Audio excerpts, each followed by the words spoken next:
आणि आता पाहणार आहोत टॉप 9 राजकीय बातम्या। मराठा समाजाला स्वतंत्र आरक्षण द्या, पण ओबीसी मधून संपूर्ण मराठा समाजाला आरक्षण मिळणार नाही म्हणजे नाही। ओबीसी मेळाव्यामध्ये भुजबळांचा ठाम निर्धार।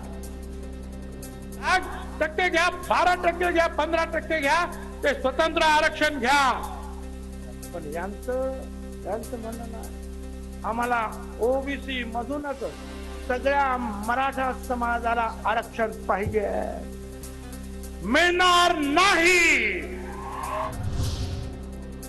कुणीही आडवं आलं तरी ओबीसीतून सरसकट आरक्षण घेऊनच राहणार। जरांगेंचा भुजबळांवर पलटवार। घेऊनच दाखवणार तुला आणि ओबीसीतूनच दाखवणार। आता आमच्या शासकीय नोंदी सापडल्यात, आम्हाला कोणाचंही हक्काचं घ्यायचं नाही किंवा कोणाचं घालवायचं नाही। आमच्या शासकीय नोंदी सापडलेल्या, त्यामुळे आमच्या हक्काचं आम्ही मागतोय।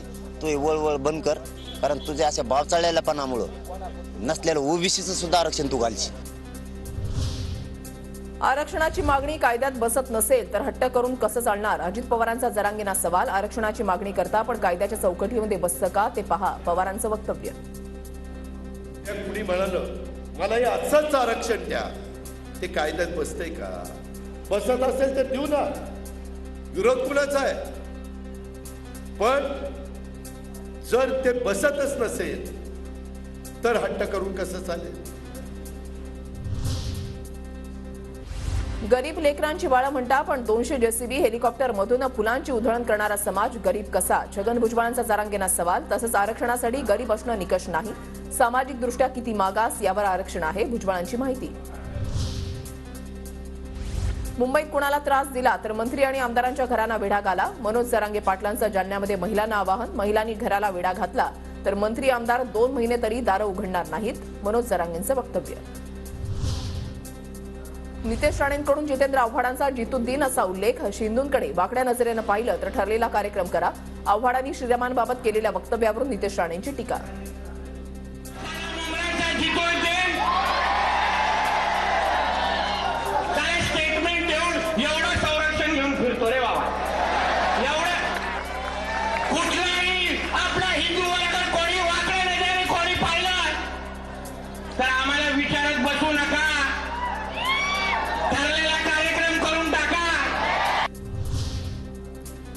राज्यातला घटनाबाह्य मुख्यमंत्री भ्रष्टाचारी ज्यांनी घोटाळे केले त्यांना आमचं सरकार आल्यावर जेलमध्ये टाकणार। आदित्य ठाकरेंचा मुख्यमंत्री शिंदेंवर हल्लाबोल।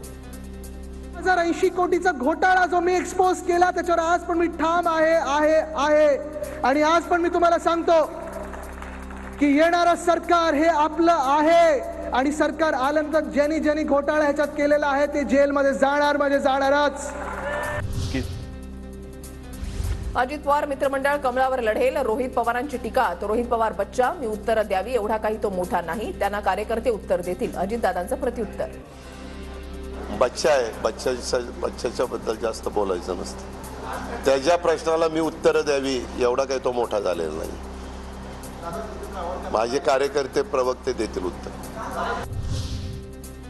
बच्चा है पर मन का सच्चा है, दिल है साफ, नफरत से है दूर, ट्वीट करत रोहित पवारांचं अजितदादांना उत्तर।